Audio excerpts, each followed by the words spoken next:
So, isa ka rin ba sa mga na-impress sa mga tao na nakakagawa ng mga mobile apps o mga web apps or mga websites na wish mo rin sana ikaw rin makagawa ng ganun, no? Kahit na hindi ka programmer, no? So, ayan. So, kung meron kang app idea in your head and gusto mo siyang gawing reality, well, meron na tayong way para magawa yun, no? So, hi everyone. Welcome po to Talyer AI. I'm G, and I'm here to teach Pinoys about everything about AI, from beginning to advanced, no? So, let's dive into this idea of paano ba gumawa ng app na kahit na wala kang alam sa coding or wala kang background sa computer science.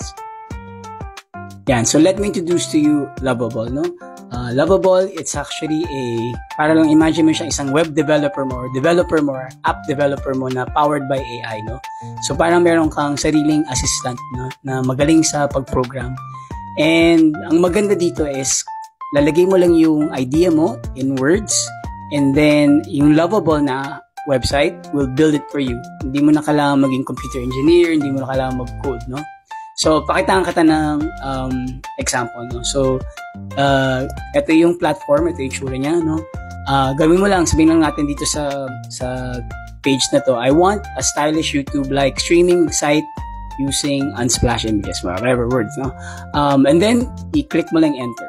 And then yun, it would start opening all these things and it will start developing the app. No, pero may on the sidebar, you can see, you can actually now do instructions. So, pwede mo pang develop over time. So, parang may kausap ka na software developer, no?